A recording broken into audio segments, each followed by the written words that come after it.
Alors, après t'avoir parlé des bassins versants, maintenant t'es briefé, tu sais de quoi je veux parler, je vais enfin te parler de mon plan pour sauver la France, le monde et l'univers. Alors, déjà, ça tient en deux points très simples. Le plan 1, c'est hiver en ville, été en ruralité. Alors, je passe à... Bon, bref. Pourquoi? Alors, déjà, hiver en ville. Donc les villes, comme je te l'ai dit, sont en plein milieu des confluences, dans des grandes vallées, si tu veux, abondamment irriguées, si tu veux, par des grands fleuves, et aussi par des flux humains qui sont facilités par le paysage plat, par les routes qui sont créées naturellement. Euh, donc, on va rester l'hiver en ville puisque il y aura des conditions plus clémentes dans les vallées qui sont du coup moins froides. En tout cas en Europe, c'est plus agréable de passer l'hiver dans des vallées puisque le climat y est plus favorable. Et puis surtout, on va vouloir se regrouper en hiver pour mutualiser des énergies et des ressources qui deviennent rares en période hivernale, comme bah, simplement la chaleur et la nourriture. On va préférer du coup regrouper ça en ville, faciliter l'approvisionnement en nourriture parce que t'imagines bien que tu vas pas faire avec autant de facilité un parcours pour t'alimenter l'hiver quand il y a 50 centimètres de neige. Même si ça se produira plus dans le futur, ça se produit déjà plus. Bon. Mais c'est plus facile quand il n'y a pas de verglas par exemple. Voilà. Euh, donc ça c'était pour la partie hiver en ville. Ça c'est du bon sens et puis on profitera de l'hiver pour les activités un petit peu sociales, relationnelles, culturelles j'ai envie de dire. On va se rencontrer, on va faire le débrief justement de ces périodes estivales durant lesquelles on va s'installer dans les zones pionnières, c'est-à-dire les zones bon alors les zones rurales mais les zones pionnières aussi, c'est-à-dire les zones à la frontière entre la nature brute, les montagnes, dans le cas des bassins versants, comme voilà, je te l'ai expliqué, on va s'installer du coup le long des pentes, là où c'est pas encore cultivé. Et qu'est-ce qu'on va y faire dans ces zones? Eh bien, on va s'intégrer à la nature existante, qui est parce que les montagnes, les zones sauvages, c'est là où se retrouvent par exemple la plupart des parcs naturels régionaux, puisque de toute façon l'humain n'a pas pour l'instant trop d'intérêt à se concentrer sur ces zones, donc on se dit bah ok on donne à la nature ces zones.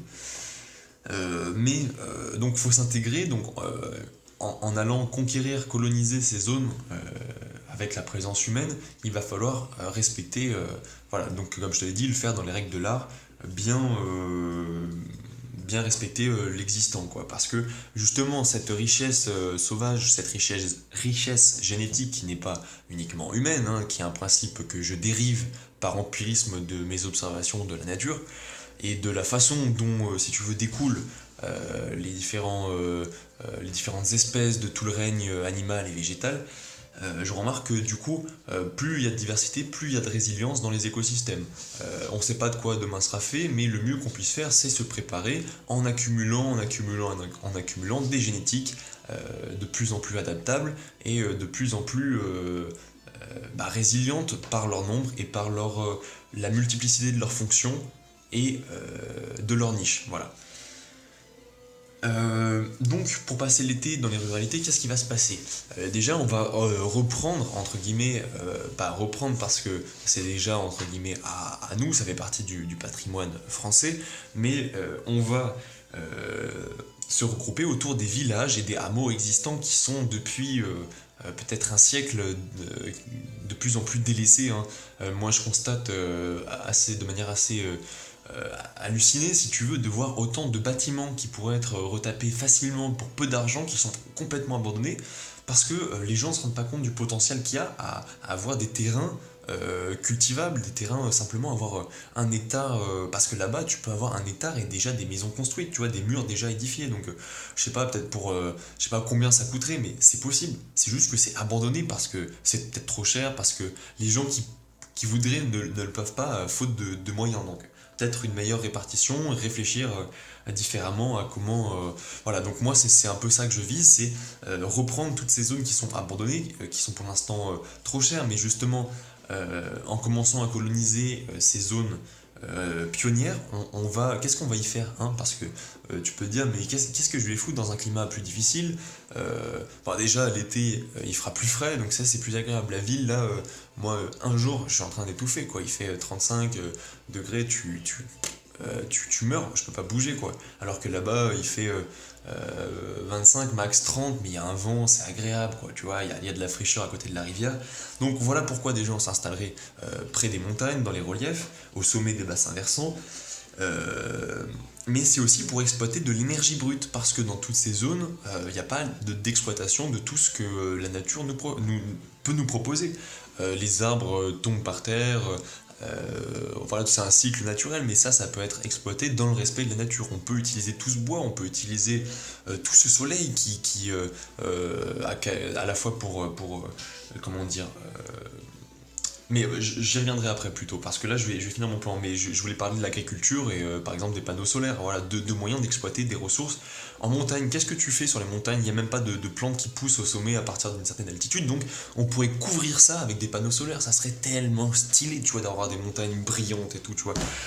Bon, après, il faut créer, il faut avoir des gens qui réfléchissent. Justement, c'est ça le futur. Il faut des artistes, des créatifs qui imaginent des solutions intégrées dans la nature. Voilà, des bons designers, quoi, si tu veux. Et justement, parce que le but de cet été dans la ruralité, c'est d'assurer la base, c'est l'autonomie, c'est de faire les réserves pour l'hiver. Parce que l'hiver, une fois qu'on a les réserves, on n'a plus rien à faire. On peut voyager, on peut réfléchir, on peut se regrouper, on peut réorganiser notre société, notre manière, recréer de la culture, bref, on peut faire plein de choses une fois qu'on a assuré la survie l'été. C'est pour ça que tout le monde doit avoir les moyens d'assurer sa survie. On ne peut pas dépendre éternellement, surtout de ressources qui viendraient de milliers de kilomètres. Tout ça parce que actuellement on a une ressource pas chère, mais qui n'est pas du tout renouvelable, qui est le pétrole et les hydrocarbures de manière générale. Voilà. Donc, tu peux dire, mais c'est pas un plan en soi, qu'est-ce qu'on va y foutre? Ça va pas créer de l'emploi, mais bien sûr que si, déjà, les gens vont produire la nourriture, donc ils s'occupent, ils ont plus besoin de travailler, moins besoin de travailler, parce que de toute façon il y aura moins en moins de travail, donc les gens vont avoir leur travail. De toute façon, ça paraît pas fou de se dire. Allez, une personne sur 10 produit de la nourriture et puis les autres personnes, voilà, c'est l'idée un peu communautaire. On va se regrouper du coup dans des communautés, dans les zones pionnières, là où il n'y a pas encore de hameaux. Une fois que les hameaux auront été un petit peu repeuplés, parce que les deux impacts principaux, en plus de l'autonomie des personnes qui s'installent dans les campagnes et dans les zones pionnières, c'est la création d'énormément d'activités dans l'artisanat et l'industrie même de la petite habitation, de l'habitation nomade, de l'habitation portative, de l'habitation saisonnière facilement installée, sur laquelle on n'a pas trop envie d'investir. Donc oui, effectivement, on peut le faire en paille, on peut le faire en sac de terre, on peut le faire en terre-paille, on peut le faire en bois quand à côté, là où tu habites, il y a énormément de bois, donc plus au nord sans doute. Et puis au sud, bah voilà, de la terre, même t'as pas besoin forcément, voilà, d'avoir beaucoup de murs pour vivre l'été, vivre bien. Donc le premier point positif, en plus de l'autonomie des personnes, leur capacité à produire, je dirais pour l'économie, parce qu'il n'y a que ça qui a l'air d'intéresser les gens, c'est une création d'activités dans le secteur du logement individuel ou de familles qui s'installent facilement, qui se montent au sein de communautés, etc. Donc ça occupe en plus, tu vois, une personne sur 10 produit de la nourriture, allez, une ou deux personnes produisent des maisons par exemple, tu vois, où tout le monde s'y met, peu importe, on s'arrange comme on veut, quoi, à la bonne franquette. Le deuxième aspect intéressant, c'est que justement, comme on va se regrouper autour des villages et hameaux qui existent déjà, on va réinsuffler de l'énergie humaine, on va réinsuffler la vie, c'est-à-dire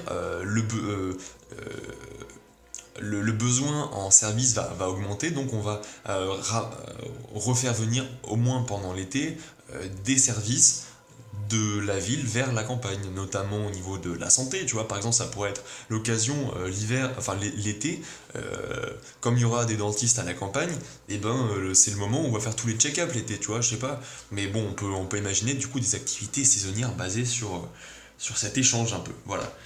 Le deuxième aspect positif, c'est que enfin, on aura une raison de se réinstaller à la campagne. Enfin, on aura une raison de réinstaller des services parce que ça sert à rien de foutre des milliers d'argent si cet argent il n'est pas assez rentable. C'est normal que ça se désertifie si c'est pas rentable. C'est parce que actuellement, on vit dans un système qui n'est pas naturel. On va essayer de foutre des capitaux. C'est pas organique, la croissance n'est pas organique. On fout de l'argent en espérant enfin, c'est pas naturel quoi. Il vaut mieux rajouter des gens que rajouter de l'argent. Bon, c'est mon avis. Donc ça, c'est les deux aspects. Et puis, si les deux aspects qui vont suivre l'installation en ruralité l'été. Donc deux points extrêmement positifs parce que ça résout, non même trois points positifs, ça résout trois problèmes. L'alimentation pour tout le monde, la capacité à se loger facilement, parce qu'on aura une industrie locale de création d'habitation, et puis on aura aussi de nouveau des besoins, un besoin plus grand et donc une arrivée de services dans des zones actuellement désertifiées à cause de l'exode rural qui se poursuit depuis un ou deux siècles. Hein. Donc après ce constat, si on se projette un peu dans le futur, euh, le besoin en logement, comme je te l'ai dit, il va augmenter à mesure que les hameaux, les villages vont se développer.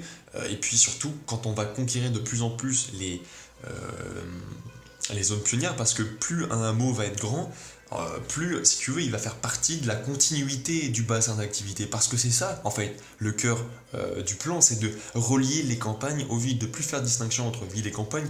Il faut que les bassins d'activité soient dans toutes les zones anthropisées. Donc, il faut pour ça une croissance organique. De toute façon, il faut toujours des villes, des points relais. Ça parce que tu habites dans la montagne, que tu es complètement autonome. Si tu aimes un temps soit un peu le confort et un temps soit un peu la santé, quoi. Tu es obligé d'avoir des points importants. Donc, on va orbiter de plus en plus. Donc, ça va faire s'alourdir, si tu veux, ces villes. Elles vont croître en population. Enfin, ces hameaux vont devenir des villages, ces villages vont devenir des villes. Et puis, autour, les zones pionnières vont devenir à nouveau des hameaux. Il y a d'abord donc des gens qui vont s'installer de manière individuelle, en couple, en famille, etc. Et puis autour de ça va commencer à s'agréger, parce que les besoins vont évoluer, des nouvelles personnes, des nouvelles familles qui aimeraient avoir cette vie mais qui n'ont pas les moyens. Donc là on collabore quoi. Moi j'ai un terrain, je me dis que je peux accueillir des gens gratuitement, c'est normal parce qu'ils ont des compétences que j'ai pas et que ensemble on va former, on va mettre en commun toutes nos compétences, ce qui va être positif pour nous tous. Voilà. Donc la continuité, si tu veux, de l'installation, de la création de logements, c'est la création de nouveaux hameaux de plus en plus haut au niveau des reliefs, parce que de toute façon, il va faire de plus en plus chaud, donc ça va être de plus en plus le besoin, si tu veux, en air frais va augmenter. Et puis bon, on va pas se mentir, c'est pas désagréable d'avoir des nuits à 10 degrés l'été, quoi, tu vois, parce que là, t'as des nuits à 30 degrés, moi je dors pas, personnellement, hein. Je suis pas sûr que les gens dorment beaucoup. Mais alors que là, c'est plus adapté, tu vois. En plus, ça fait une continuité parce que l'hiver, tu sens bien que la nuit il fait froid et l'été il fait plus, enfin le jour il fait plus chaud. Donc l'été, tu vas essayer d'avoir plus ce comportement, mais à la montagne parce que en ville, il fait chaud tout le temps. C'est très linéaire, voilà. Donc ça c'est la suite pour l'industrie du logement et la colonisation des zones pionnières, mais aussi pour du coup les hameaux qui vont se transformer en ville. Voilà, le but c'est de les intégrer dans les bassins d'activité, et puis on va arriver sur la deuxième partie du plan qui sont les transports, la microénergie, et puis voilà, donc ça c'est la suite, c'est la foire aux questions. Voilà. Et ben allez, à toutes.